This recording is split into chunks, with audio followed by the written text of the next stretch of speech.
30,000 feet in the air, both pilots were unconscious. The plane was falling, and every adult on board was out of options, until a 12-year-old black girl from a small apartment with a second-hand flight simulator quietly walked into the cockpit and took the controls. Nobody handed her the seat. Nobody voted on it. She just knew something the rest of them didn't. And what she knew was about to save 200 lives and expose the truth behind her father's death. The gymnasium at Eastfield Community Center smelled like floor wax and folding tables. Someone had strung a banner across the back wall, bright blue letters on white paper. STEM Stars Youth Expo, inspiring the next generation. Half the letters were slightly crooked. The people who'd put it up had clearly been in a hurry. Zariah Washington stood near the back of the room with her arms folded, watching. She was 12 years old, small for her age, with close-cropped natural hair and dark brown eyes that moved across a room the way a camera pans, slowly, deliberately, taking everything in. She wore a plain gray hoodie and sneakers that had seen better days. She didn't look like someone you'd notice at first. That was fine with her. The flight simulation booth was set up near the far wall, and it had drawn the biggest crowd of the afternoon. A man named Mr. Pryor, the kind of adult who introduced himself with a firm handshake and talked loudly even in quiet rooms, was leading a group of about 15 kids through a demo on a laptop mounted to a folding stand. He had a pointer. He used it often. "Now," Mr. Pryor said, tapping the screen, "when a pilot wants to initiate a descent, they push forward on the yoke, this control here, and that nose goes down. Simple physics. The plane follows the nose." Zariah's eyes narrowed. She unfolded her arms. She'd been listening for about 3 minutes. In those 3 minutes, she'd heard 2 things that weren't quite right and 1 thing that was flat out wrong. She told herself to stay quiet. She always told herself to stay quiet. But the third thing, the idea that a descent was simply a matter of pushing the nose down, full stop, no other variables, sat in her chest like a splinter. She raised her hand. Mr. Pryor didn't see it. He kept talking. She raised it higher. A girl next to her nudged her friend and whispered something. They both glanced at Zariah. "Excuse me," Zariah said. Not loud, not rude, just clear. Mr. Pryor paused. He looked over. "Yes. That's not complete," she said. "When you initiate a descent, you can't just push forward on the yoke without adjusting your power setting. If you pitch down without reducing thrust, you're going to overspeed. You have to manage both simultaneously, attitude and power. They work together." The room got that particular kind of quiet that happens when something unexpected cuts through the noise. Mr. Pryor looked at her for a moment. Then he smiled, the way adults smile when they're about to explain something they think you don't understand. "Well," he said, "this is a basic demonstration. We're simplifying things for the audience." "I understand," Zariah said. "But if you're teaching kids aviation, even a simplified version shouldn't have errors. Someone might remember this and think it's how it actually works." Someone in the crowd laughed. Not with her, at the situation. At the 12-year-old correcting the instructor. Mr. Pryor's smile tightened. "Maybe you'd like to come up here and run the demonstration yourself?" He said it the way people say things when they're sure you won't take them up on it. Zariah walked up to the table. She sat down in front of the laptop. The simulator was a consumer-grade program. She'd used better ones, but she knew the interface. She set up a scenario in about 30 seconds. Cruising altitude, standard conditions, a descent request incoming from ATC. Then she talked through it as she executed it. Power reduction first, trim adjustment, pitch controlled, rate of descent steady, airspeed stable within limits. She narrated each step plainly, without showing off, like someone explaining how to tie a shoe. When she finished, the plane on the screen leveled off at exactly the target altitude. She stood up and stepped back from the table. The room was quiet again, but differently this time. Mr. Pryor cleared his throat. "Where did you learn that?" "My dad," Zariah said, and then she walked back to where she'd been standing. Nobody laughed that time. The Monday after the STEM Expo, Zariah sat in the chair outside Principal Graves' office at Lakeview Middle School.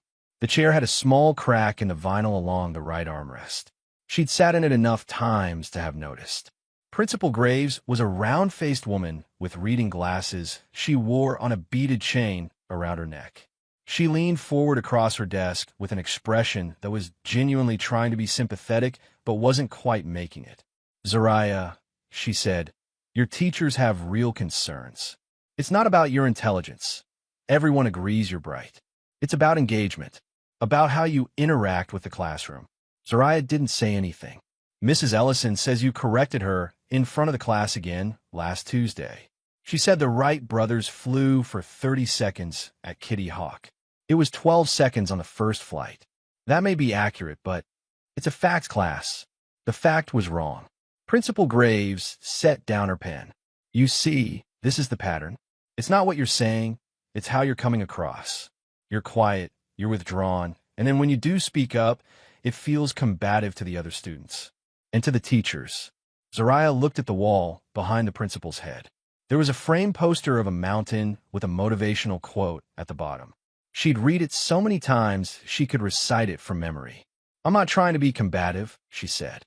"I'm just not interested in pretending things are true when they're not."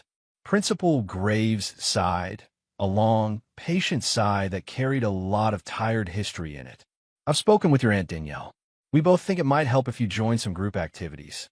The science club, maybe. Something social." Zariah nodded once. Not because she agreed, because the conversation was clearly done. She stood up, picked up her backpack. "Can I go back to class?" Principal Graves watched her with an expression that was difficult to read. "You know," she said quietly, "it's okay to let people in sometimes." Zariah paused at the door. "I know," she said, and left. Danielle Washington was 34 years old and had been raising Zariah for 2 years, and she still hadn't completely figured out how to do it. She'd grown up as the easy sister, the one who laughed quickly, made friends without trying, moved through the world with a kind of uncomplicated warmth that her older brother Marcus had always admired. Marcus, who had been careful and quiet and brilliant, who had loved his daughter so much that even watching him with her from across a room felt like witnessing something private. And then Marcus was gone, and suddenly the careful, quiet, brilliant little girl was Danielle's responsibility, and nothing in Danielle's life had prepared her for it. She sat at the kitchen table that evening with a mug of tea going cold beside her, watching Zariah eat dinner across from her. The apartment was clean, but not large. 2 bedrooms, a kitchen that doubled as a dining room, windows that looked out onto the parking lot of the building across the street.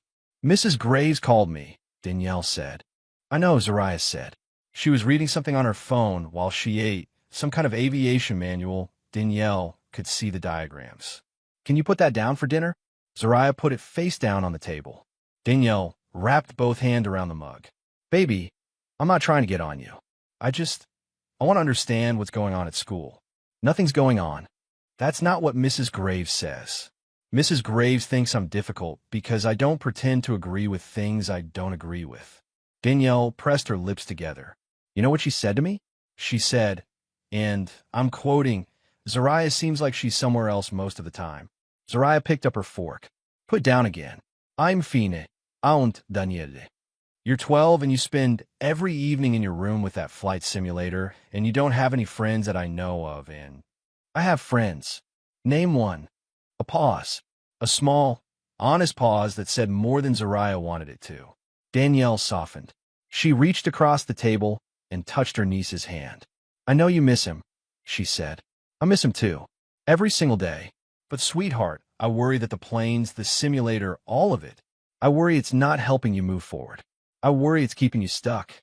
Zariah looked at her aunt's hand on hers for a moment. When she looked up, her eyes were calm and steady. "It's not keeping me stuck," she said quietly. "It's the only thing that makes sense to me." Danielle didn't have an answer for that. She let go of her hand and picked up her cold tea, and they finished dinner in silence that wasn't quite comfortable, but wasn't entirely uncomfortable either. Later that night, after the apartment had gone quiet and the strip of light under Danielle's bedroom door had gone dark, Zariah went to her room and sat down at the desk in the corner. The simulator setup was more serious than what most 12-year-olds would have assembled. She'd spent 2 years building it, a used yoke and throttle quadrant she'd found online and slowly saved up for, rudder pedals made from modified gaming gear, 3 monitors arranged side by side. The software was professional grade. She'd learned how to configure it from forums, from manuals, from the notes her father had left behind. She put on her headset, loaded the scenario she'd been working on all week, and took the plane up. Tonight's exercise was an engine-out emergency during cruise flight. One engine fails without warning. The scenario forces a sequence of rapid decisions. Identify the failed engine, control the asymmetric thrust, declare emergency with ATC, calculate whether to divert or continue, configure for single-engine approach and landing. She ran it 3 times. The first time, she got the identification right, but lost altitude before she compensated. The second time, she stabilized the aircraft, but mistimed the approach speed and had to go around. The third time, she landed it clean. She pulled off her headset and sat back in her chair. On the corner of the desk, under a small stack of aviation books, there was a photograph. She didn't need to move the books to see it. She'd memorized it. Her father in the left seat of a small training aircraft, door open, sunglasses on, grinning at whoever was holding the camera. He looked happy in the way people look happy when they're exactly where they want to be. You don't fight the plane, he used to say. You listen to it. Every system is telling you something. You just have to learn the language. She turned off the monitors and got ready for bed. The trip to Denver had been planned for 3 weeks. It was a weekend visit, 2 nights at a hotel, some meetings Danielle had quietly arranged without explaining fully. When Zariah had asked who they were visiting, Danielle had hesitated a beat too long before saying, "An old colleague of your dad's. Someone who wanted to meet you." That pause had stayed with Zariah. Her father's colleagues were, in her experience, either commercial pilots she'd never met or people who operated in parts of his life he'd kept carefully compartmentalized. She didn't ask follow-up questions. She filed it. The airport was Midland Regional. Not a big terminal, 2 concourses, a handful of gates, a coffee kiosk that Danielle made straight for while Zariah stood near the windows and watched the planes on the tarmac. The aircraft at their gate was a mid-sized narrow body, a regional jet configuration she recognized by the tail shape. She watched the ground crew working around it, the baggage handlers loading the rear, the fuel truck pulling away. Routine pre-departure activity. But she'd heard something earlier when they were waiting in line to check in. 2 crew members, one in a pilot's uniform, one in a maintenance jacket, had been standing near the desk having a conversation they clearly thought was private. She caught fragments. Something about a maintenance check. Something about a delayed log sign-off. Something about it being fine, it's always fine. She'd watched the maintenance worker walk away first, and there had been something in the way he walked, unhurried, unconcerned, that bothered her more than the words themselves. She didn't say anything to Danielle. She stored it. The passenger area filled up steadily. Zariah settled into the window seat. She'd specifically chosen window, as always, and watched the gate area while Danielle got settled beside her and started checking email on her phone. Across the aisle, a man in a charcoal suit was already on a call before the boarding door was even closed. He was the kind of man who filled up the space around him. Broad shoulders, loud voice, the particular confidence of someone who had never been made to feel small. He was telling someone on the phone that the Denver meeting was going to close the deal, that the other side had no leverage left, that he'd be home by Sunday night.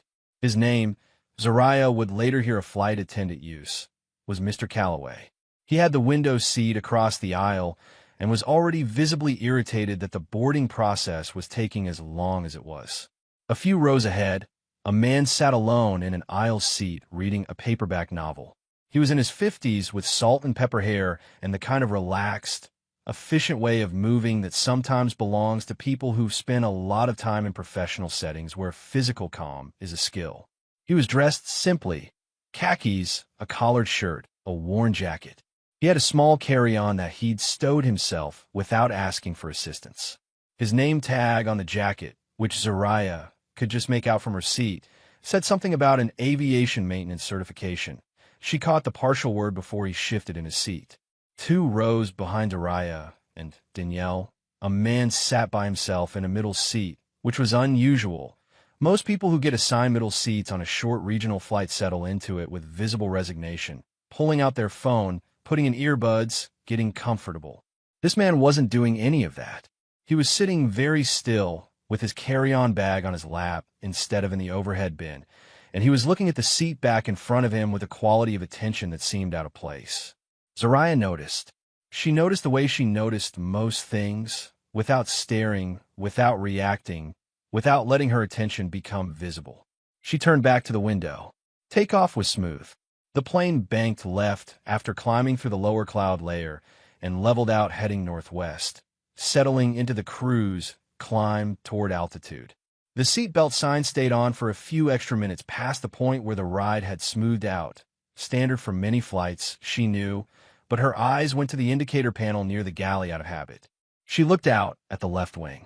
At cruising altitude, a well-functioning aircraft wing has a kind of steadiness to it. A slight flex under load, yes, but a consistent, predictable motion.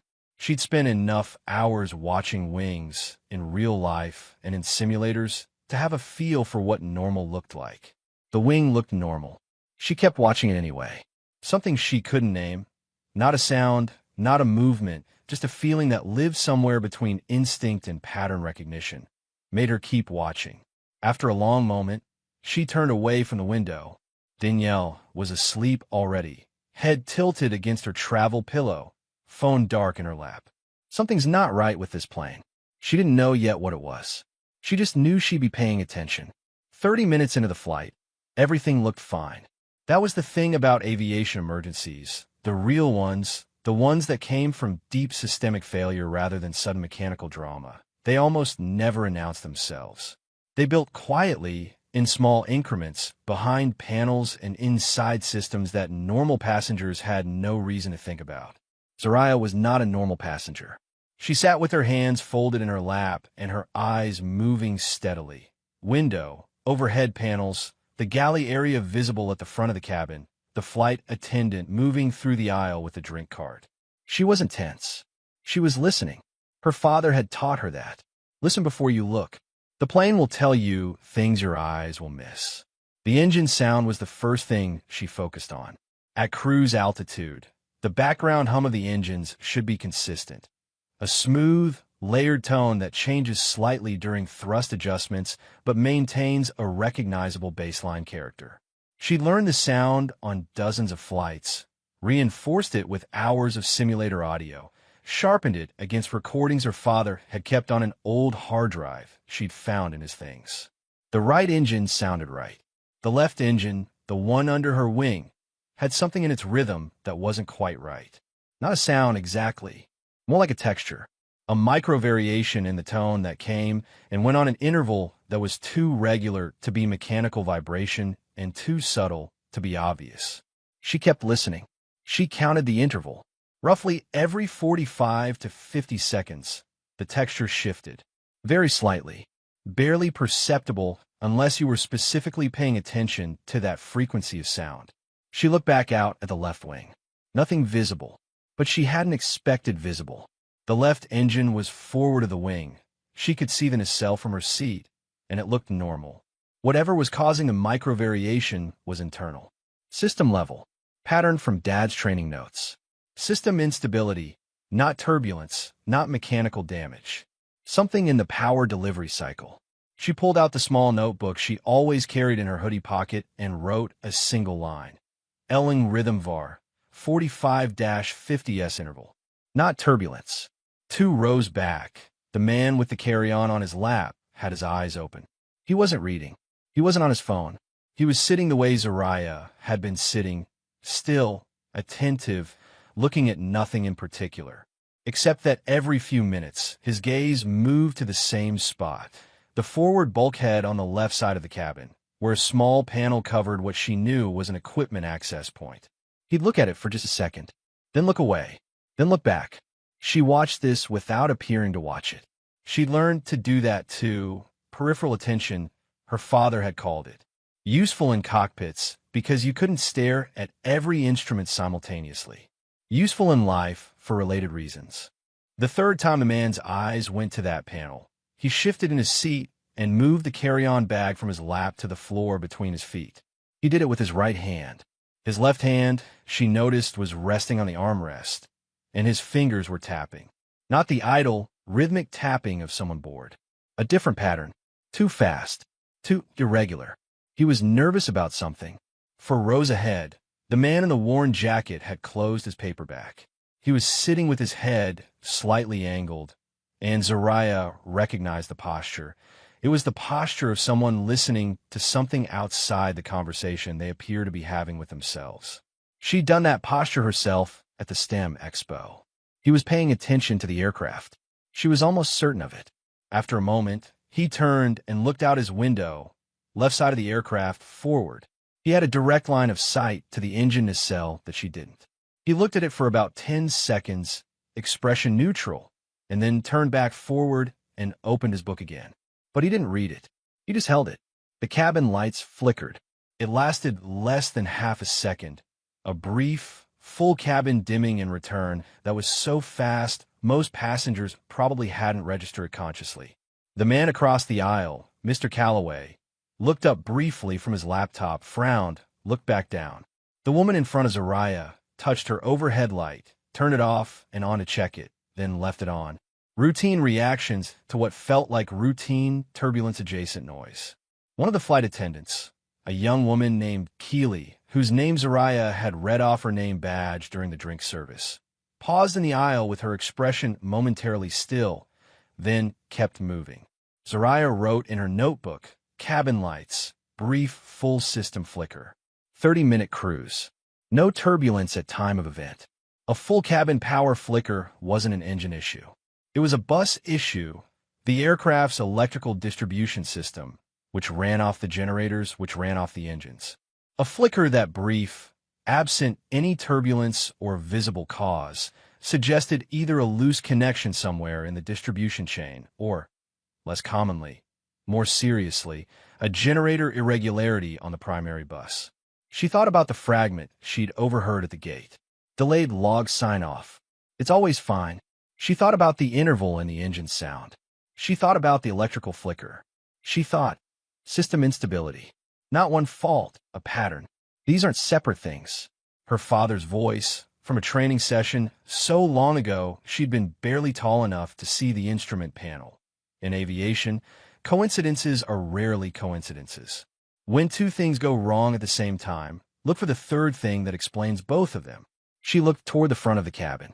Keely was now at the galley, speaking quietly with the other flight attendant, an older man whose badge read Gerald. Gerald's expression was the practiced neutral of someone who spent a lot of time not alarming passengers. But his eyes, as he listened to Keely, flickered briefly to the cockpit door. Just once. The way your eyes go to the source of a sound you're not sure you heard. Zariah stood up. Excuse me. She stopped beside Keely at the galley. I have a question about the aircraft. Keely turned with the professional warmth that was clearly trained in. Of course, honey. What's on your mind? The cabin lights flickered a few minutes ago, and I've been noticing an irregularity in the left engine sound, a rhythm variation on roughly a 45-second cycle. I think there might be an issue with the electrical bus tied to the left generator. Keely's expression held steady, but something in her eyes shifted, a brief recalibration. She glanced at Gerald, who had turned slightly toward them. That's... Keely chose her words carefully. Honey, the lights flicker sometimes. Air pressure, airflow, it can cause small fluctuations. Nothing to worry about. It wasn't an airflow fluctuation, Zariah said. She kept her voice quiet and level. It was a full cabin event, every light at the same time. That's a bus event, not a localized one. And it aligned with a change in the engine rhythm I've been tracking. Gerald had put down what he was holding. How old are you? 12. But I've been studying aviation for most of my life, and I run a professional-grade flight simulator. I'm not guessing. She paused. I just think someone in the cockpit should know about this. The two flight attendants exchanged a look. It was a brief look, but Zariah was good at reading them. It said, this kid is saying something strange, and I don't know how seriously to take it. I'll mention it to the captain, Keely said. Her tone was the tone of someone who was almost certainly not going to mention it to the captain. Thank you for letting us know. Zariah looked at her for a moment, then nodded and went back to her seat. She was still watching the man in the middle seat when it happened. He'd been still for a while, long enough that she'd wondered if she'd misread him, if the nervous energy had been travel anxiety, nothing more. But now he was standing, holding his carry-on, looking toward the rear of the aircraft. He said something to the passenger next to him, a polite word, the kind you say when you're squeezing past, and moved into the aisle. He walked toward the back of the plane. He passed the lavatories, past the emergency exit row, slowed, slightly, barely, near the rear equipment access panel on the left side of the fuselage. She couldn't see what happened next from her seat, but he was back at the lavatories for barely 60 seconds before he was walking back up the aisle, bag over his shoulder, expression fully composed. Too composed. The composed of someone who'd done something and was now actively performing calm. Zoraya wrote in her notebook, SQ passenger, rear panel area, 60s, bag in hand both directions. SQ, suspicious quiet. She'd invented the notation herself. The aircraft pitched. Not violently. Not the sharp lurch of severe turbulence. It was a softer, stranger movement, a sudden differential, like one wing had momentarily lost a fraction of its lift relative to the other. The plane recovered within 2 or 3 seconds. Most passengers registered it as light chop and went back to their screens. But the recovery hadn't felt clean.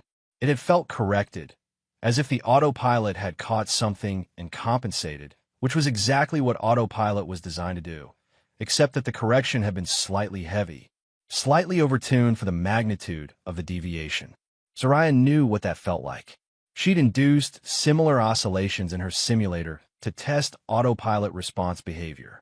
The overcorrection pattern was characteristic of autopilot working harder than it should, fighting a trend rather than managing stable flight. The left engine tone, the electrical flicker, the altitude fluctuation.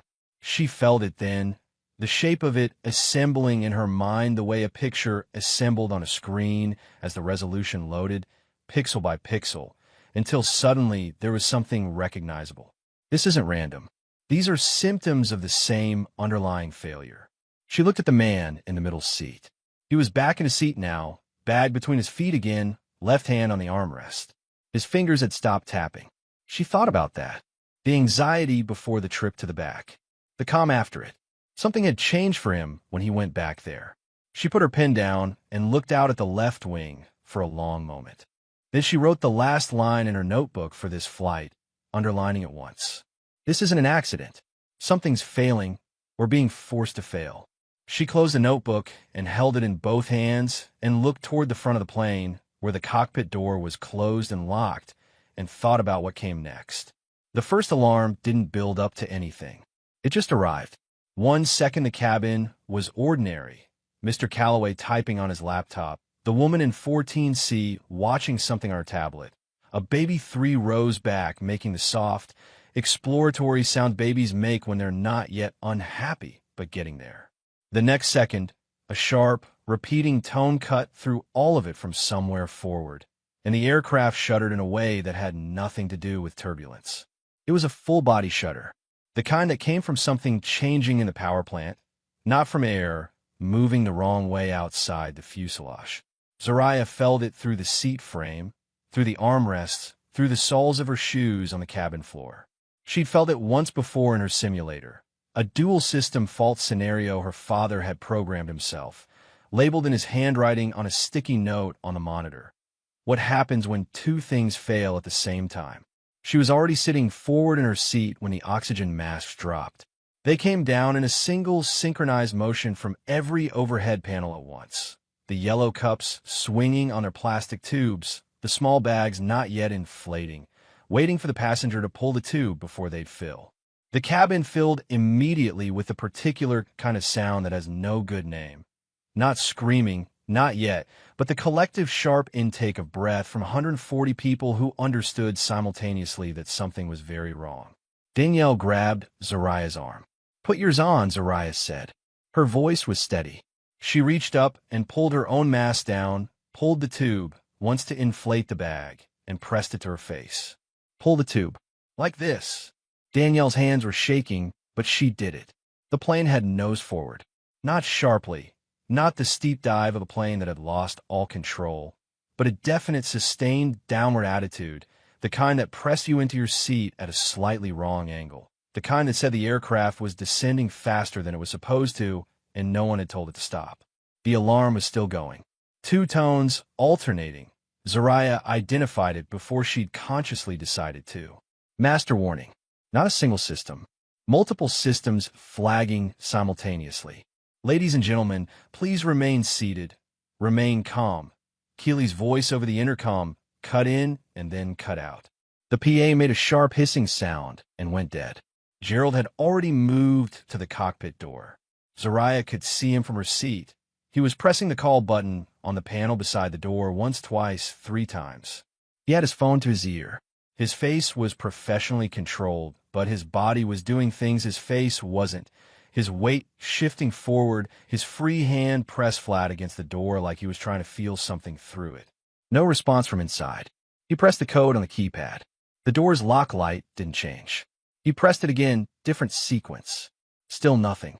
What's happening? Mr. Calloway was standing in the aisle 2 rows up, oxygen mask hanging around his neck and used. Why isn't anyone flying this plane? Someone tell me what's happening. Sir, please sit down and put on your mask. Keely was moving through the aisle, her own mask on, both hands out. I want to know who's in that cockpit right now. Sir. The plane lurched. Not a shudder this time. A real movement. Sudden drop of what felt like 200 feet that compressed everyone into their seats and then released them just as fast, and the sound level in the cabin jumped instantly from frightened murmuring to real, full-throated panic. The baby 3 rows back started screaming and didn't stop. Someone behind Zariah was saying, "Oh God, oh God, oh God," in a rhythm that wasn't prayer, just terror finding its voice. Danielle's grip on Zariah's arm tightened to the point of pain. Gerald got the cockpit door open. Zariah saw it from her angle. The door swinging inward, Gerald stepping through, then the quality of his stillness as he stood in the threshold. It was a 1-second stillness that said everything. He looked inside and seen something that had turned him to stone. He turned back into the cabin. His eyes went immediately to Keely. He made a gesture, small, deliberate, that said, "Get up here. Now." Keely moved past Zariah without looking at her. Zariah unclipped her seatbelt. "What are you doing?" Danielle grabbed for her again. "I need to see." She stood. "Zariah, sit down." "Aunt Danielle." She looked at her aunt directly. "I need to see what's happening. Please don't stop me." Danielle looked at her face. Whatever she saw there, the stillness in it, the focus, made her let go. Just for a second. Just enough. Zariah moved up the aisle. The cockpit door was still open. Gerald was just inside, and Keely had pushed past him.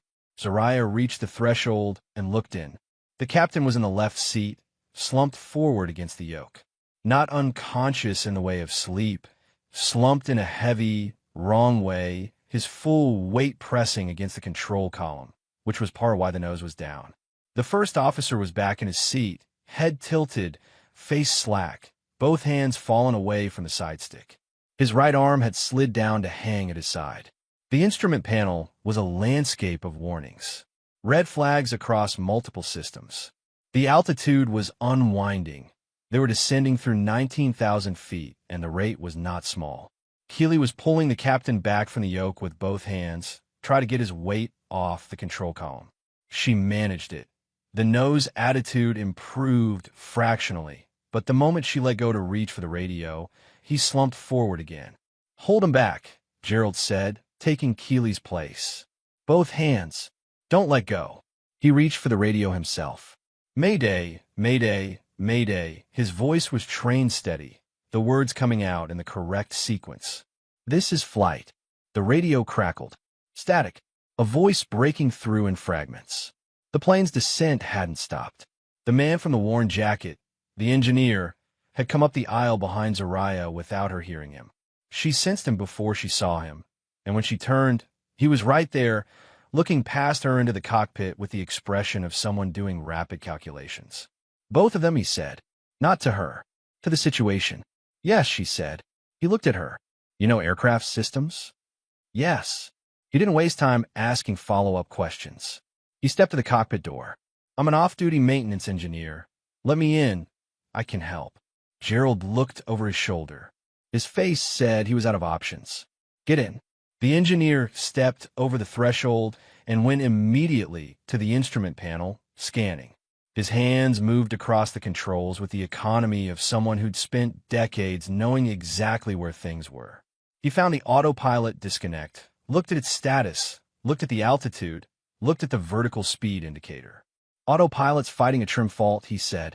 Captain's weight on the yoke made it worse. Now it's trying to correct for a false input. He reached for the trim wheel. The plane responded, nose coming up slightly, descent rate decreasing. But the moment he tried to hold the correction, something in the system pushed back. The trim wheel resisted. He turned it again, harder. The aircraft steadied for 4 seconds, and then the nose dropped again, more sharply this time, and the master warning tone changed pitch. A new alarm joined it. Zariah identified it before either Gerald or the engineer said anything. "That's engine 2, she said. The engineer's head came up. He looked at the N2 gauge for the left engine. It was unwinding. "I can't hold both," he said. He wasn't speaking to anyone specific. He was speaking to the problem. "I can't manage the trim fault and a failing engine from this seat without a pilot's input. I don't have the control authority from here." He turned to Gerald. "Is there a deadheading pilot on the manifest?" "No." "Any passenger with flying experience?" A 2-second silence. Zariah stepped through the cockpit door. Nobody moved for a moment. The alarms were still going. The altitude was still unwinding. The aircraft was doing what an aircraft without proper management does. It was slowly, persistently trying to depart from controlled flight, and the only thing standing between organized descent and something much worse was a partially functioning autopilot and one engineer who'd already said he couldn't hold it alone. The plane didn't care that the person stepping forward was 12 years old. Zariah stepped up to the right seat, the first officer's seat, and looked at the panel. Her eyes went across it in the pattern she'd trained. Attitude indicator, airspeed, altimeter, vertical speed, engine instruments, electrical panel, fuel state. 6 seconds of scanning, the way her father had drilled it. Not reading individual numbers yet, just taking the picture. The picture was bad, but it was not unrecoverable. "Not yet. Get him out of the seat," she said. She meant the first officer. Her voice came out flat and functional. "He's too close to the controls." Gerald and the engineer looked at each other. "She's a child," Gerald started. "I know what I'm doing." She didn't say it loudly. She said it the way she said things when she needed them to land cleanly. "I know this aircraft system. I've run this simulation. Right now the autopilot is trying to correct for the trim fault, and it's using the wrong reference because the captain's weight created a false input. I need to disengage autopilot, manually correct the trim, and then re-establish a stable attitude. I can do this, but I need 30 seconds, and I need him out of this seat." From the cabin doorway, Danielle's voice, "Zariah, Aunt Danielle." She didn't look back. "I need you to go back and keep the passengers calm. Right now, that's the most important thing you can do. Can you do that?" A pause. Then, from the doorway, Mr. Calloway's voice, "You're seriously going to let a kid?" "Sir." Danielle's voice, cutting across his, harder than Zariah had ever heard it. "If you have a pilot's license, now would be the time to say so. Otherwise, step back." Silence from Calloway. "Move him," Danielle said, and she looked at Gerald with an expression that settled the question. The engineer helped Gerald shift the first officer back in the seat, arms clear of the controls. The man was breathing. Both pilots were breathing, but neither was responsive. Whatever had taken him down had done it fast. Zariah sat in the right seat. She pulled the lap belt across and secured it with the automatic motion of someone who'd done it 1,000 times in practice and was now doing it for real. She put both hands on the side stick, the right seat control input on this aircraft type, and felt the resistance in it. The autopilot was still active, and it was not happy. "Give me the autopilot disconnect," she said to the engineer. "You sure? If I disengage it manually, I'll be taking on a compromised trim state." "That's fine. I know what it'll feel like. What I can't do is fight the autopilot and the trim fault at the same time. I need it off." He reached to the panel. Disengaging.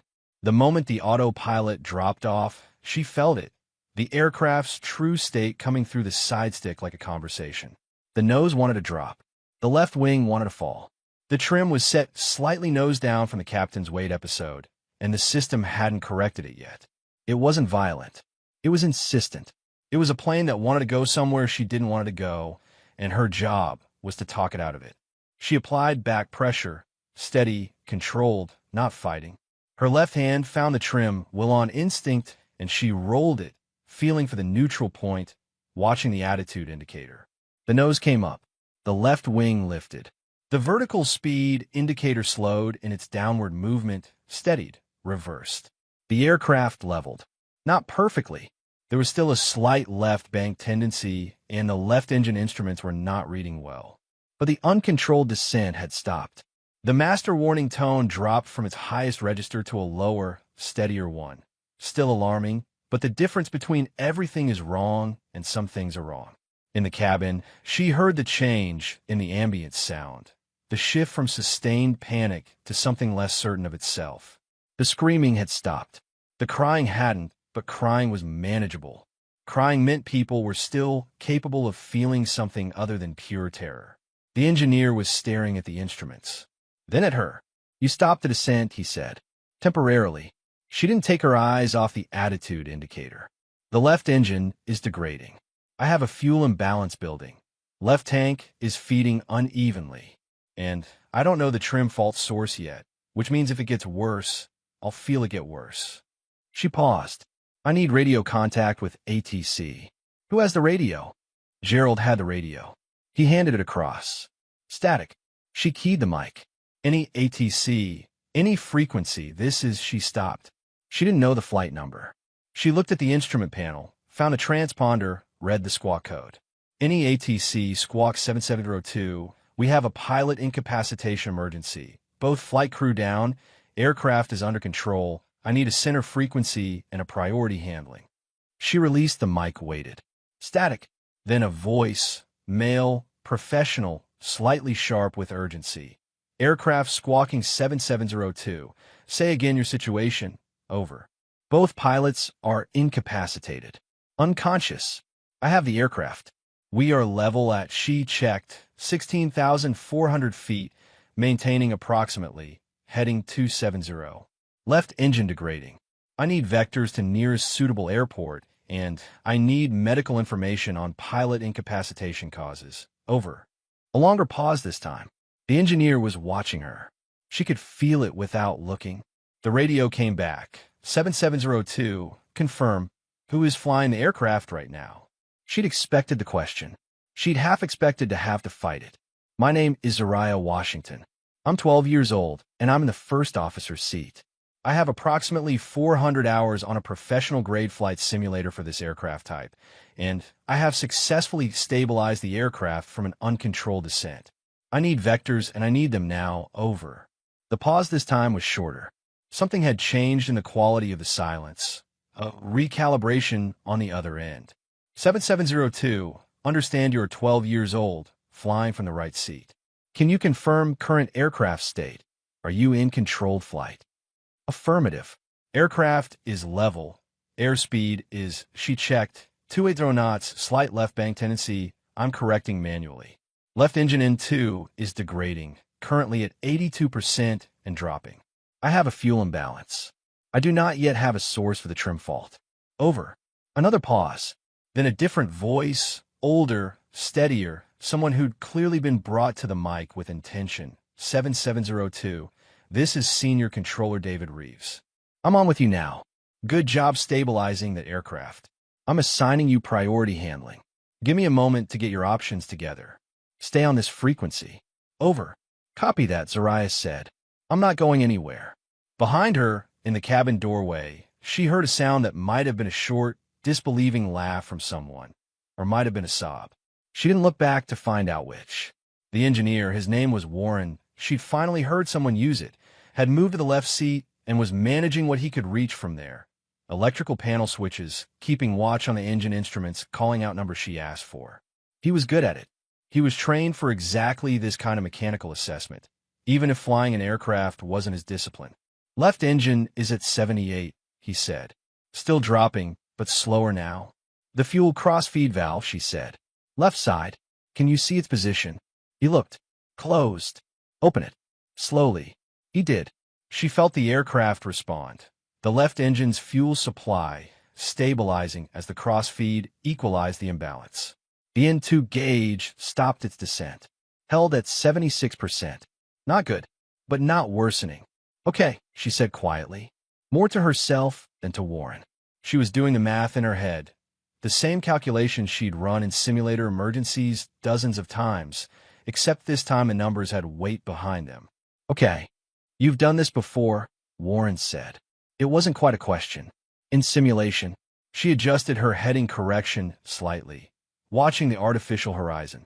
But my dad always said simulation was 90% of reality. The other 10% is what you're made of. Warren was quiet for a moment. Your dad sounds like he knew what he was talking about.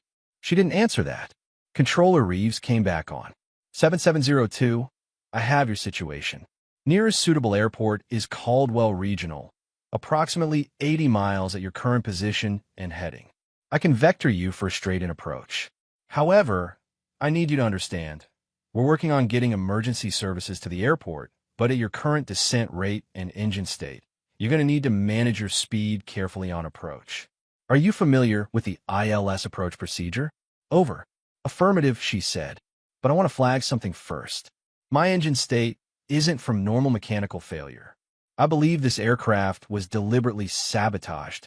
I have a passenger on board I've been tracking since before takeoff who made contact with a rear equipment panel approximately 40 minutes ago.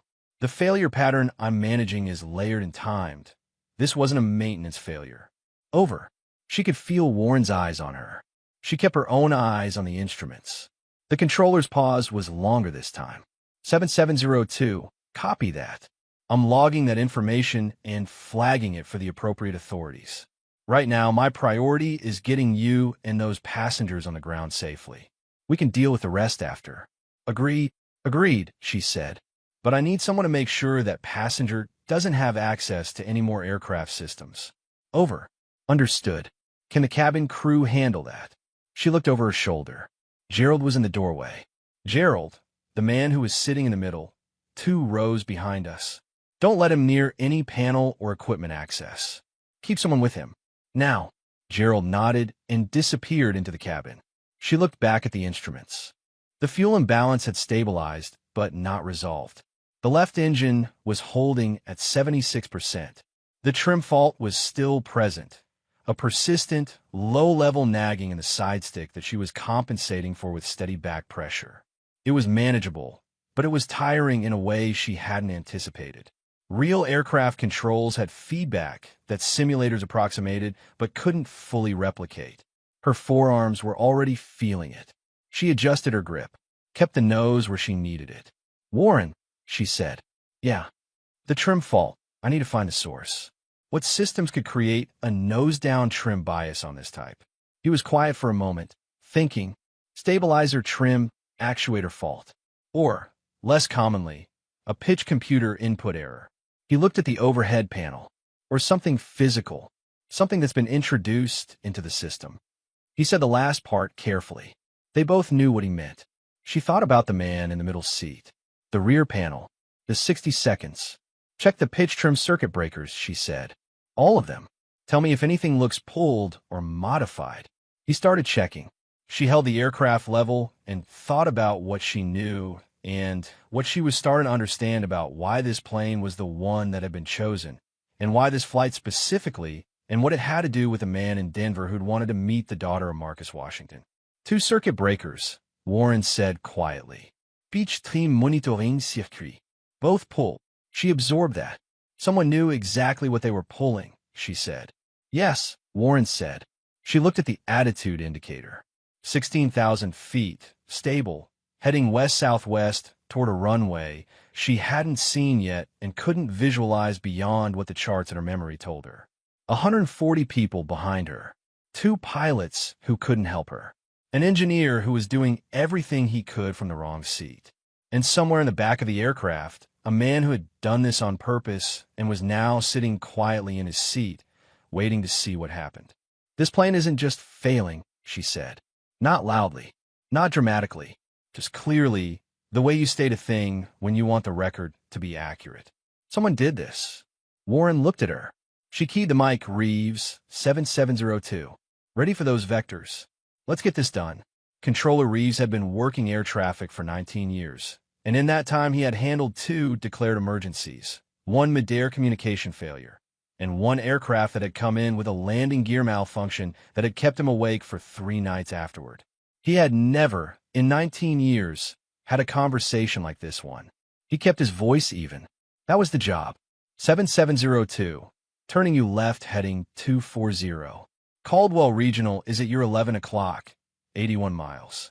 Winds at destination are 180 at 12, slight gusts reported. Emergency services are being staged. Over. Copy, 240. The girl's voice on the radio was the strangest thing he'd encountered in a career full of strange things. Not because it was young, but because of what it wasn't. It wasn't shaking. It wasn't performing calm the way untrained people did when they were trying to sound calm and failing. It was just steady. The kind of steady that came from somewhere genuine. Zariah. I'm going to call you Zariah. That okay? That's fine. I want a full picture from you. Walk me through what you're managing right now, top to bottom. She took a breath. He heard it. And then she did exactly what he'd asked. She ran through it like a checklist. Autopilot disengaged. Manual control from right seat. Left engine at 76% in 2. Holding, but not recovering. Fuel cross-feed open. Imbalance stabilized, but not resolved. Pitch trim fault active. 2 monitoring circuit breakers confirmed pulled. Navigation drift slight. She was correcting with heading input. Hydraulic pressure normal for now. He was writing as she talked. The supervisor behind him had stopped pretending to do other things and was reading over his shoulder. That's a thorough picture, Reeves said. I've been tracking this aircraft's behavior since before takeoff, she said. I had 40 minutes of data before the emergency triggered. The failures aren't random. They're layered in a way that suggests someone who understood exactly which systems to compromise for maximum effect with minimum immediate visibility. His supervisor put a hand on his shoulder and said quietly, "Get her everything she needs." Reeves got back on the mic, understood. I'm with you all the way to the ground. What do you need from me right now? I need to know about the terrain between my current position and Caldwell. Any high ground I should know about on this heading. He pulled the chart. You're clear on 240. No significant terrain above 4,000 feet within your corridor. You have room. Good, she said. And then, after a brief pause, thank you, Mr. Reeves. He didn't have an answer for that.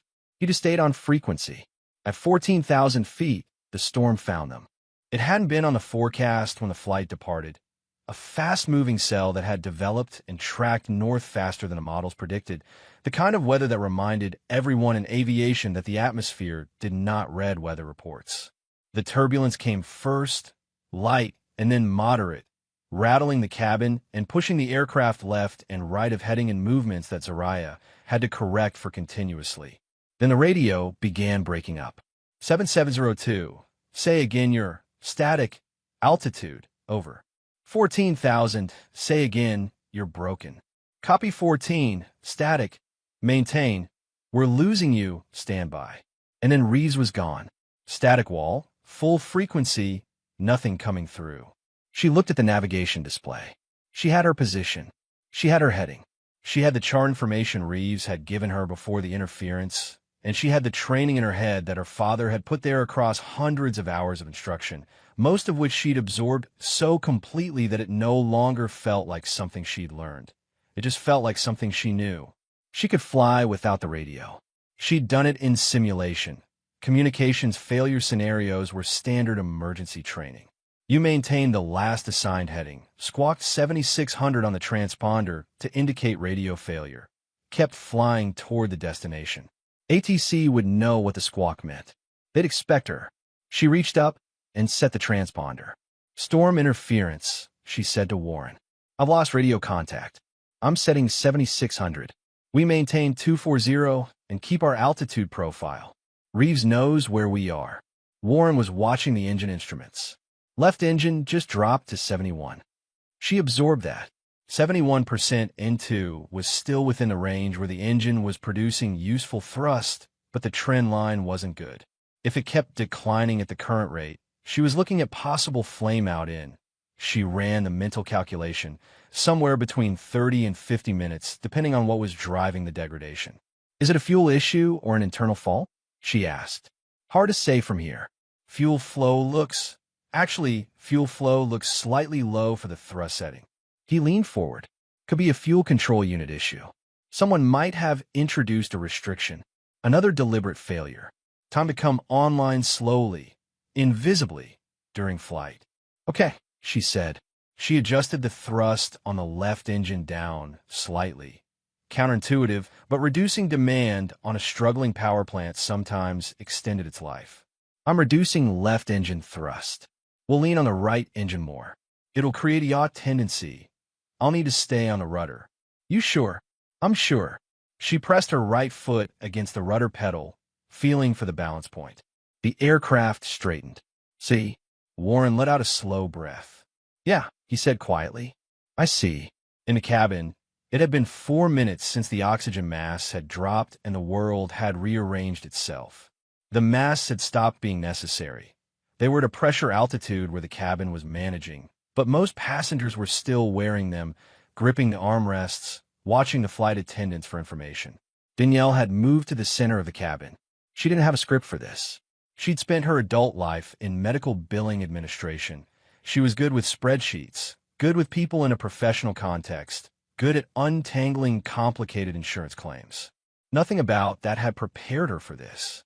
But she was Marcus Washington's sister, and Marcus Washington had been the kind of person who walked into difficult situations and made other people feel less afraid simply by being present. And somewhere underneath the terror she was managing from the inside, she found that quality in herself and held on to it. I need everyone to listen to me, she said. Her voice carried. The aircraft is under control. I know that's hard to believe right now, and I know you're frightened. I'm frightened too. But the person at the controls knows what she's doing. I have watched her fly this aircraft away from a situation that none of the adults in that cockpit could handle, and I'm telling you, we are going to land. From the back, a man's voice. Who is she? Who's flying? Her name is Zariah Washington.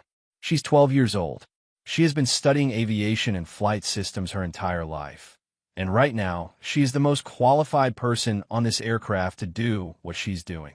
What I need from every single one of you is to stay in your seats, keep your belts fastened, and let her work. A silence. Then Mr. Calloway, from his aisle seat, his voice stripped of its earlier authority. She really know what she's doing? Danielle looked at him. She stopped the plane from crashing, she said simply. What do you think? Calloway looked down at his hands. Said nothing. Back in the cockpit, Zariah was working the fuel imbalance. With the crossfeed valve open, she'd been slowly correcting the difference between the left and right tanks. But the process was sluggish. Whoever had introduced the restriction in the left fuel control unit had effectively slowed the left tank's consumption rate, which meant fuel was pooling on the left side while the right burned down faster. Left uncorrected, the weight asymmetry would worsen her roll tendency and add to the structural stress on the airframe. She'd been managing it in increments. Adjust. Wait. Check. Adjust again. Warren was watching the circuit breaker panel when he said, There's something else. She didn't look away from the attitude indicator. Tell me. The rear equipment panel. The one near row 22. Your passenger went back there, you said. 60 seconds. The avionics cooling duct runs behind that panel. If someone introduced an obstruction, something as simple as a wadded material blocking partial airflow, it would cause a slow thermal buildup in the avionics bay. He paused. It wouldn't show immediately, but over a 2-hour flight, at altitude, with the system working hard, it would start to affect the systems it cools, she said. Autopilot computers. Flight management. Navigation. Yes. She thought about the micro variations she'd noticed in the engine sound in Act 2. The electrical flicker. The altitude fluctuation that the autopilot had overcorrected for. All of it sitting downstream of a thermal issue in the avionics bay that was building quietly, invisibly, degree by degree. The circuit breakers confirm intentional electrical interference, she said. The fuel control restriction confirms fuel system tampering. And now a possible avionics cooling obstruction. 3 separate system categories. She kept her voice level. Whoever did this knew the aircraft. They knew which systems were independent enough that each failure would look like a coincidence. Warren was quiet for a moment. This wasn't someone who read a manual, he said. This was someone with maintenance access history. She nodded slowly. She was beginning to understand the shape of it. Not all of it. Not yet. But the shape. We have a warning, Warren said sharply. She looked up. The hydraulic pressure gauge was ticking down, slowly but moving. Not another tampering. This one was probably genuine cascade. The thermal buildup in the avionics bay affecting the hydraulic system controller. One deliberate fault creating conditions for a second fault that hadn't even been planned. How much do I have? She asked. Pressure is at 2,800. Normal is 3,000. It's dropping slowly. She did the math. At the current rate, she had enough hydraulic pressure for the approach and landing. Maybe, if nothing else degraded, and if she managed the control inputs carefully, minimizing hydraulic demand, using trim rather than control surface deflection wherever possible, conserving what she had. I can work with that, she said. But I need to land this aircraft before that pressure gets below 2,000. After that, I start losing control authority. I can't recover. How far out are we? She checked the navigation display. 62 miles. The radio crackled, static resolving into fragments, then into something clearer. 702, do you copy? Over. Reeves. She keyed the mic. 7702, I copy. You're broken but readable. I set 7,600 during interference. Current state. Left engine at 69%. Hydraulic pressure beginning slow decline. I estimate adequate for landing if I can maintain current rate. I need to know my distance, and I need to know that runway is ready. Over. Reeves's voice, steadier now that the storm cell had moved slightly. Copy all. You're 60 miles out. Runway is prepared. Emergency services staged. Foam trucks on standby. I need your fuel state. Over. Fuel is adequate. The imbalance is still present, but manageable. I'm not declaring a fuel emergency. She glanced at Warren, who nodded confirmation. Over. Understood. Zariah, I need to tell you something. A pause. Caldwell Regional. The runway is 5,800 feet. For a regional jet in normal configuration, that's workable. In your configuration, with the hydraulic issue, it's tight. I need you to be prepared for that. She'd already known it would be tight. She'd done the math twice. Copy, she said. I'm prepared. Gerald had done what Zariah asked. He'd moved through the cabin quietly, professional, the way you move when you don't want to alarm people more than they already are. He positioned himself 2 rows ahead of the man in the middle seat, the one whose name was on the manifest as Mr. Derek Hollins, and he'd asked Keeley to take the aisle seat directly beside him under the pretense of a passenger welfare check. Hollins hadn't reacted. He'd accepted the presence of the flight attendant beside him with the particular non-reaction of someone who had anticipated exactly this and had already decided what it meant for his plan. His plan, as best he could tell, was still on track. The aircraft was supposed to be in an uncontrolled descent by now. The fact that it wasn't, the fact that the PA had carried a child's voice saying words like fuel, crossfeed, and trim fault, had introduced a variable he hadn't anticipated, and he was working through what that meant. He looked calm. His hands were in his lap. He was watching the seat back. But Danielle had moved to the row behind him after her address to the cabin, and she had been watching him for 6 minutes, and what she saw was a man performing stillness rather than experiencing it. The difference was in the small things, the way his jaw worked occasionally without producing sound, the way his eyes didn't move the way eyes moved in genuine shock or fear, the way his hands were in his lap rather than gripping the armrest the way almost every other passenger was. Gerald, she said quietly. She leaned forward. Gerald turned. He hasn't reacted to anything, she said. Not the masks, not the announcement, nothing. He's not scared. Gerald looked at Hollins. Look back at Danielle. What do you want to do? I want to know who he is. Keeley had his boarding pass information from the manifest. Derek Hollins, ticketed through a corporate account. Listed employer, a consulting firm with a name that meant nothing. Meridian Advisory Group.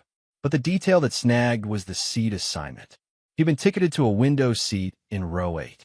He'd asked the gate agent to change to the middle seat in row 24. Row 24. Right seat. Left side. The rear equipment panel was at row 22. Left side of the fuselage. Danielle showed the seat change information to Gerald on the printed manifest copy Keeley had pulled from the galley storage. Gerald looked at it for a moment. He moved himself to within 2 rows of the panel, Gerald said. And he had his bag on his lap for the first 40 minutes of the flight, Danielle said. My niece noted that before the crisis started. She folded the manifest. Someone needs to ask him some questions. Gerald straightened. He was not a confrontational person by nature. 19 years of cabin service had trained him toward de-escalation, toward smoothing things over, toward keeping everyone comfortable. But the aircraft he was responsible for had been deliberately targeted. The pilots were unconscious, and a 12-year-old was keeping them alive from the right seat of the cockpit. He walked to row 24 and crouched down beside Hollins' seat. Mr. Hollins, he said, quietly, I'd like to ask you a few questions. Hollins looked at him. His expression was exactly calibrated. Just the right amount of concern, just the right amount of cooperative passenger energy. Of course. Terrible situation. Is there anything I can do to help? You change your seat at the gate, Gerald said. From 8A to 24B. More legroom in the back, Hollins said. I have an E issue. 24B is a middle seat. A fraction of a pause. So small that most people would have missed it. Force of habit. I always sit on the left side. The equipment panel behind your seat, Gerald said. Did you open it during the flight? I don't know what you're talking about. You walked to the back of the aircraft approximately 45 minutes into the flight. You were gone for about 60 seconds. I went to the lavatory. The lavatory was occupied, Keeley said from the adjacent seat. She'd been quietly checking. I was near the rear galley. Both lavatories in the rear were in use for most of that window. Hollins looked at her. Something shifted in his eyes, not quite dropping the mask, but re-evaluating the situation. Recalculating. I don't think this conversation is appropriate, he said. I'm a passenger. You're a passenger on an aircraft that's been deliberately sabotaged, Danielle said from behind him. Her voice was calm in a way that had gone past fear and come out the other side. And you're the only person on this flight who doesn't seem bothered by that. Hollins turned to look at her, and for just a moment, the calculation in his eyes was visible. Gerald, Danielle said, I'd like him moved to the bulkhead, row, where someone can watch him properly. And I'd like his bag checked. The bag. Keeley pulled it from under his seat. He didn't resist, which was interesting, which said he'd already removed anything incriminating, and went through it methodically. Clothes. A laptop. A phone with a cracked screen. A slim folder of papers. The papers were what mattered. They were aviation technical documents. Maintenance procedure excerpts specific to this aircraft type. 3 pages had annotations in the margins. Handwritten, small, precise. System schematics with specific components circled. The pitch trim monitoring circuit. The left engine fuel control unit. The avionics cooling duct access point. Not one component. All 3. Keeley brought them to Danielle with slightly unsteady hands. Danielle looked at them for a long moment. Then she said, I need to get these to Zariah. She pushed through to the cockpit quietly, tapped Warren on the shoulder, and passed the documents through. Warren spread them on his knee and looked at them, and the color of his expression changed in a way that said he recognized the level of knowledge they represented. Zariah, he said. She was managing a slight heading correction, eyes on the instruments. What? Look at this when you have a second. I don't have a second. Tell me what's on it. He described the documents. The 3 circled components. The handwritten annotations. She was quiet for a moment, hands steady on the side stick. The circled components, she said. Are the annotations targeting those components specifically for the failure modes we've been experiencing? Yes, precisely. So whoever wrote those annotations knew in advance exactly how this aircraft would fail. Yes. She held the heading. The left engine was at 67% now. The hydraulic pressure was at 2,700. Warren, she said. The company named on those documents. Is there a company name? He looked. One of the pages had a letterhead, partially visible. Meridian, something. Meridian Advisory, maybe. She absorbed that. Filed it. That name, she said quietly. My aunt and I are going to Denver to meet someone who worked with my father. The meeting was arranged through a company. I only caught part of the name when Aunt Danielle was on the phone last week. She paused. I think it was Meridian something. Warren looked at her. She kept flying. Danielle had come back to the cockpit doorway, and she'd heard the last part of that exchange. She stood very still with one hand on the doorframe. Zariah, she said. Not right now, Aunt Danielle. Your father. I know. Her voice didn't change pitch. Didn't crack. I know something happened that connects to this. I know that's why we're going to Denver. I've known for a while that Dad's accident might not have been an accident. She adjusted the heading by 2 degrees. I need to land this plane before I can think about the rest of it. Danielle pressed her lips together hard. Her eyes were wet. Okay, she said. Okay, baby. Is the passenger secured? Gerald has him at the bulkhead. Keely is watching him. Good. Danielle started to step back, then stopped. He's been asking about you. The passenger. Hollins.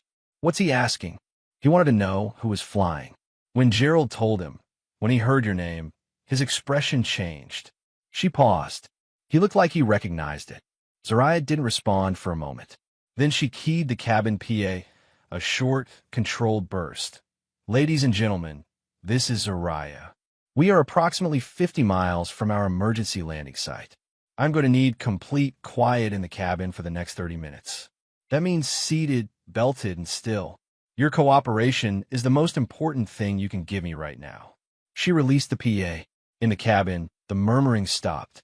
Gerald had made the mistake of letting Hollins see that the aircraft was still under control, still flying, still on course. The mistake was in not anticipating what that knowledge would do to a man whose plan was unraveling. Hollins was calm when he spoke, unhurried, like someone delivering information they'd been holding back for effect. You know what's funny? He said to Gerald, who was standing in the aisle beside him. I knew her father. Gerald looked at him. Marcus Washington.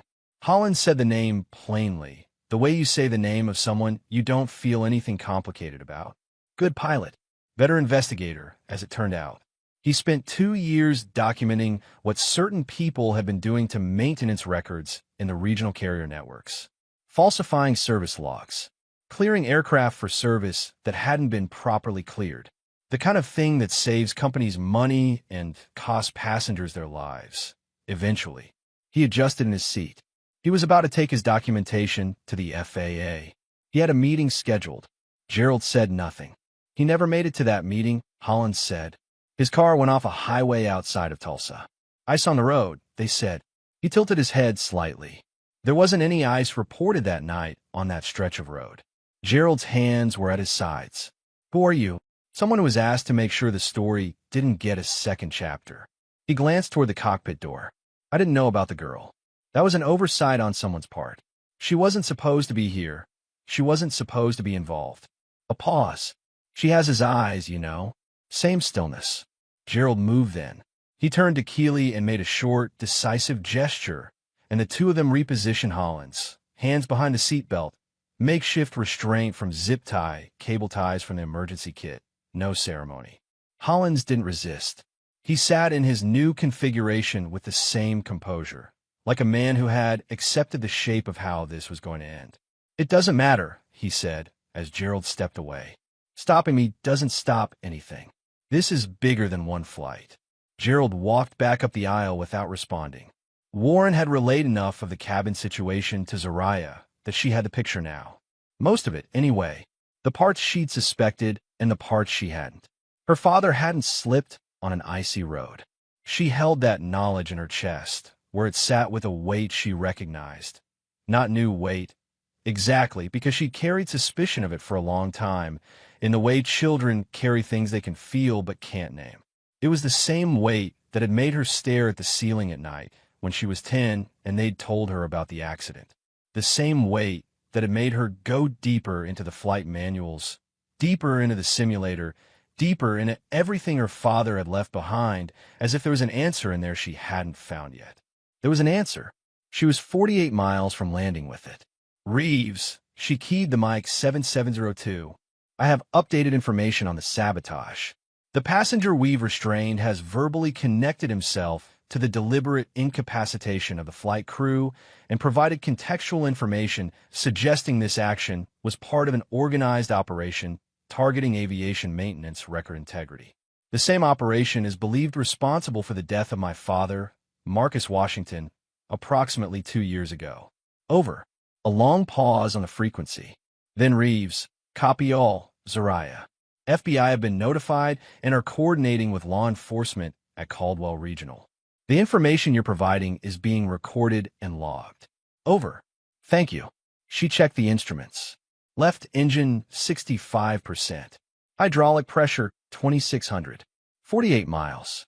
The second engine warning light came on. Not a full alarm, not a flame-out indicator, but a performance degradation flag on the right engine. Not sabotage, genuine cascade. The asymmetric thrust load she'd been placing on the right engine for the past 30 minutes was beginning to show. Warren, she said. I see it. She looked at the navigation display. 48 miles. At their current airspeed, that was roughly 14 minutes. We're not making it to Caldwell in this configuration, she said. Warren looked at the chart. There's a smaller strip, military, mostly inactive, 14 miles northwest. Runway it's not long. How not long? 4,200 feet. She did the math.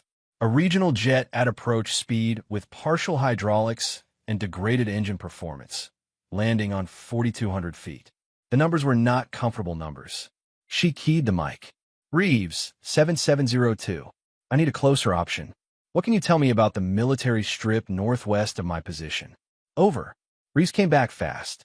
7702. The strip is Harlow Auxiliary Field. Decommissioned National Guard. Last active use 4 years ago. Runway is asphalt, 4,200 feet. No ILS, no approach lighting system. Wind at that location is variable, estimated 190 at 8 knots. There are no emergency services staged there. A pause. Zariah, I have to be honest with you. That runway was not built for the aircraft you're flying. I know, she said. What's my alternative? Caldwell is 48 miles. In your current engine state. In my current engine state, my right engine is showing performance degradation, and I have approximately 12 minutes before my hydraulic pressure drops to a level where I start losing meaningful control authority. She checked the gauge. 2,400 and still moving. 48 miles at reduced airspeed is 15 minutes minimum. I don't have 15 minutes of hydraulics. Silence on the frequency. She could hear him working through on the other end. The math, the options, the responsibility of confirming a decision that had no good answer. Harlow has a surface inspection flag from its last maintenance review, he said. There may be cracking on the asphalt. I can't guarantee runway surface integrity. Copy that. Zariah. Mr. Reeves. Her voice was quiet and exact. I need you to get emergency services moving toward Harlow Field right now. I need the best surface condition information you can get me in the next 5 minutes. And I need you to trust that I understand what I'm flying into. She adjusted the heading. Can you do that? A beat. Then, moving emergency services to Harlow. Stand by for surface report. Warren looked at her from the left seat. He didn't say anything. He didn't need to. She began configuring for the approach. The descent checklist ran in her head in her father's voice. He had a specific cadence when he ran checklists. Unhurried, each item given its full weight, nothing skipped because it seemed obvious. She'd absorbed that cadence so completely that she couldn't run a checklist any other way. Fuel, cross-feed open, imbalance present but stable.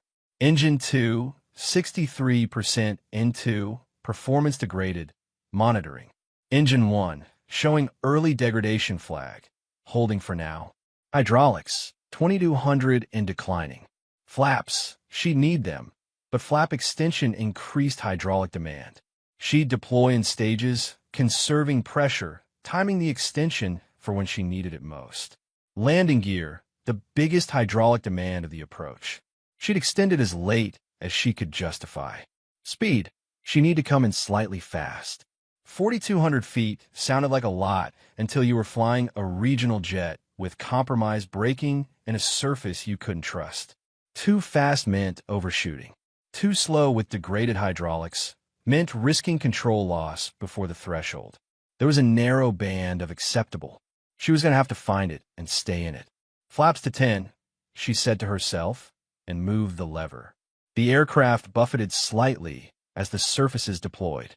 The hydraulic pressure dipped, 2100, and stabilized. She began the descent. In the cabin, the change in the aircraft's attitude was immediately felt. The nose had come down to a shallower angle. The engines had pulled back, and the quality of the movement was different from anything in the preceding hour. Purposeful, committed, going somewhere specific. Danielle had returned to her seat. She had Zariah's empty seat beside her, and she was gripping the armrest of it the way you grip something when you can't hold the person you want to hold. She thought about the morning she'd gotten the call about Marcus. The particular hollowness of that moment. The way the air in the room had seemed to change density. She thought about the 2 years since, about every conversation she'd tried to have with Zariah that had ended in quiet, about every evening she'd looked through the gap under Zariah's door and seen the blue glow of the simulator monitors and not known whether to knock. She hadn't understood. She'd thought it was grief looping back on itself, a child who couldn't let go. She understood now. Zariah hadn't been unable to let go. She'd been getting ready. Not consciously, maybe, not with a plan, but something in her had known that her father's knowledge needed to live somewhere, and she had made herself into the place it lived. Danielle pressed her fingers hard against the armrest and looked out the window at the gray afternoon sky and said, under her breath, with everything she had, "She's got it, Marcus. She's got it." Mr. Calloway had not spoken in 40 minutes. He sat with his laptop closed, hands flat on the tray table, looking at the seat back in front of him. Somewhere in the last hour, the person he'd been when he boarded this flight, the man who'd been closing deals and performing certainty into his phone, had quietly vacated. What was left was just a man in a charcoal suit, waiting to find out if he was going to live. He thought about the girl's voice on the PA. Complete quiet in the cabin for the next 30 minutes. The flatness of it. The absolute absence of drama. He'd spent his career reading people, assessing who had real authority and who was performing it. It was the skill that had made him successful. And what he'd heard in that voice was the most genuine authority he'd encountered in as long as he could remember. 12 years old. He looked down at his hands and said nothing and waited. Harlow Field Surface Report, Reeves said. Best information I have is from a drone inspection 18 months ago. 2 sections of cracking noted, both in the first 1,000 feet of the runway, left side.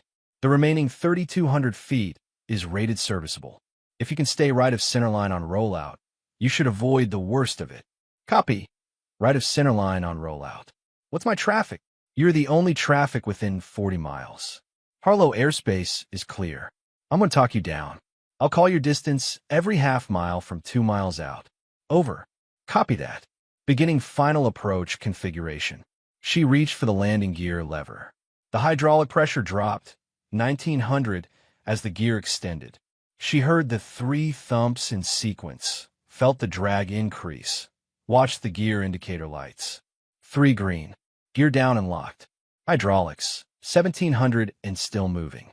Landing gear down, Warren confirmed. Flaps to 30, she said, and moved the lever. Another buffet, another pressure drop. 1500. She had 1 flap extension left, full flaps for the landing, and she needed to save it. She'd deploy it on short final, inside a mile, when she could see the runway. The airspeed was holding at 160. She needed 140 at the threshold. She began the deceleration. At 5 miles out, through the broken cloud layer below and ahead, she saw it. Harlow Auxiliary Field was a gray strip in a flat, brown landscape. No terminal, no tower structure, just a rectangle of old asphalt bordered by dry grass and a rusted perimeter fence. It looked from altitude like something forgotten, like a place that had stopped mattering to everyone except the person who needed it most right now. She'd never landed on a real runway. She had landed on simulated runways a few hundred times, in every configuration, in every weather, in emergencies and normal operations and everything in between. She knew, academically, that the real thing would feel different. She was about to find out how different. 2 miles, Reeves called. She checked. Airspeed 152. Altitude 800 feet. Hydraulic pressure 1200, still dropping. She needed to land before it fell below 800 or she'd start losing brake authority. 1.5 miles. Full flaps, she said, and deployed them. The aircraft slowed sharply, nose pitching slightly, and she corrected with back pressure. The hydraulics read 1,000. The runway was ahead and below, growing in the windscreen. Her father's voice, "You don't fight the plane. You listen to it." The aircraft was telling her things. The left engine was telling her it was tired. The hydraulics were telling her they were nearly done. The trim fault was still there, a persistent lean that she'd been compensating for so long it had become part of her inputs, automatic now, built into her hands without her thinking about it. She listened to all of it, and she flew. 1 mile. Airspeed 143. Good. Sink rate. She adjusted. The runway threshold was coming up. 1/2 mile. She was slightly high. She reduced thrust on the right engine. The left was already at minimum, and let the aircraft descend.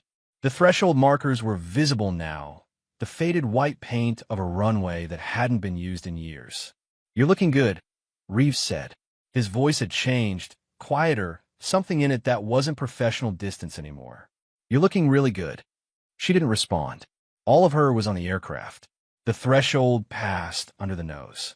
She pulled back, gently, feeling for the flare, asking the aircraft to stop flying and start landing. The main gear touched first, a firm, solid contact that she felt in her spine, and then she was on the runway, decelerating, and she reached for the thrust reversers. The left reverser deployed. The right reverser hesitated.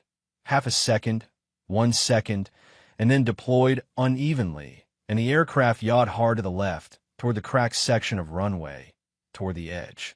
She pushed full right rudder and felt the hydraulic system give her what it had left, the last reserves, reluctant and slow, and the aircraft responded. Slowly, the yaw rested. The nose came back towards centerline. The right side cracking past under the left main gear with a sound like scattered gravel. They were still on the runway. The aircraft was slowing. 100 knots. 80. 60. The brakes were working, but not fully. She could feel the reduced authority, the slightly longer stopping distance. And the end of the runway was visible now, approaching, the rusted fence beyond it getting larger in the windscreen. 40 knots. 20. The aircraft stopped. 40 feet from the end of the runway. The nose was slightly left of centerline. The left engine was winding down. The right engine was still. Zariah took her hands off the controls. The silence lasted about 3 seconds. 3 seconds of absolute stillness in which the aircraft sat on the runway, and nobody moved, and nobody spoke, and the only sound was the whine of the engines spinning down and the distant, growing wail of emergency vehicle sirens from somewhere beyond the perimeter fence. Then the cabin came apart. Not in panic, in the opposite of panic. The release of something that had been held under tremendous pressure for the better part of an hour. Someone started crying and couldn't stop, and then someone else joined them, and then the sound spread through the cabin the way sound does when people stop trying to control themselves, when the thing they've been bracing against doesn't happen, and the bracing has nowhere left to go. Danielle put her face in her hands. She sat that way for a moment. Then she took her hands down, unfastened her seat belt, and walked to the cockpit door. Zariah was still in the right seat. Her hands were in her lap. She was looking at the instrument panel, not reading it anymore, just looking at it. And her expression was the expression of someone who had held an enormous thing for a very long time and had just been allowed to put it down. Danielle stepped over the threshold and crouched beside the seat and put both arms around her niece without saying anything. Zariah leaned into it, just slightly, just enough. "You landed it," Danielle said. "We're 40 feet from the fence," Zariah said. "Baby," Danielle pulled back just enough to look at her face. "You landed it." Zariah looked at her aunt. Her eyes were steady and dry, but something in them had shifted, a quality that had been held back for a very long time. Not grief exactly, but the thing that lives right next to grief, the thing that has to wait until the work is done before it can surface. "They killed him," she said. Her voice was quiet and even and utterly certain. "It wasn't an accident." I know, Danielle said. We're going to make sure people know. Outside the windscreen, the first emergency vehicles were coming through the perimeter gate. The radio crackled. 7702. Reeves's voice. Not controller professional anymore. Just a man who'd been holding his breath for 14 minutes and had remembered how to breathe. You just saved 200 lives. I want you to know that. Over. Zariah reached for the mic. Copy that, Mr. Reeves. A pause. Thank you for staying with me. Any time, he said, and she could hear that he meant it in a way that had nothing to do with his job. Warren had his head back against the seat. He'd been running on adrenaline and engineering instinct for an hour, and now that the aircraft was stopped, all of it was catching up to him at once. He looked at Zariah with an expression that was tired and genuine and a little undone. I've been in aviation maintenance for 22 years, he said. I've never seen anything like what you just did. She looked at him. You helped. I handed you wrenches, he said. You built the house. She almost smiled at that. Almost. They brought Hollins off the aircraft in handcuffs. He walked down the portable stairs. They'd rolled to the door with the same composed, unhurried quality he'd maintained throughout the flight. FBI agents in dark jackets were waiting at the bottom, and he went with them without resistance, without drama. At the base of the stairs, he paused. One of the agents had his arm, but he turned his head and looked back up at the aircraft, at the door where Gerald was standing, and then, as if he'd sensed it, his eyes moved to the cockpit window. Zariah was watching from the right seat. He looked at her for a moment. His expression was difficult to read. Not remorseful, not defiant. Something more complicated. Something that might, in another person, have been acknowledgement. Your father almost stopped us, he said, loudly enough to carry. Looks like you finished it. The agent moved him forward. He went. Zariah sat very still in the right seat for a long moment after he was gone. Finished it. She turned that over. She thought about what finishing it meant. Not just landing the aircraft, not just surviving, but what came next. The documentation her father had spent 2 years building. The network he'd been about to expose. The meeting he'd never made it to. There would be another meeting. There would be investigators and hearings and records subpoenaed and testimony given. There would be a process, long and imperfect and necessary. And somewhere at the beginning of it would be the documentation Marcus Washington had left behind, which she had found 14 months ago on the same hard drive that held his flight recordings in a folder he'd labeled with her name. She had been waiting to know what to do with it. She knew now. The news found her the way news finds things, fast and everywhere and all at once. By the time the passengers had been evacuated from the aircraft and the medical teams had reached the pilots and the FBI had secured the scene, someone had already posted something from their phone. By the time the ambulances left for the nearest hospital, a local news crew had arrived at the perimeter.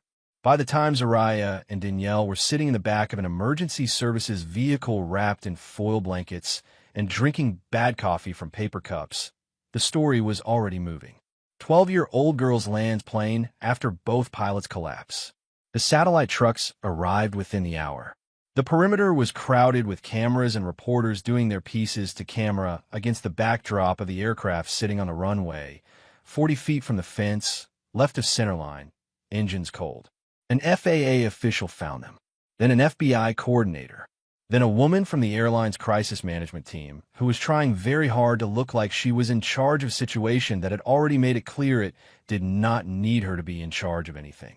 Through all of it, Zariah sat quietly and answered the question she was asked and didn't perform anything. Not heroism, not modesty, not trauma, not triumph.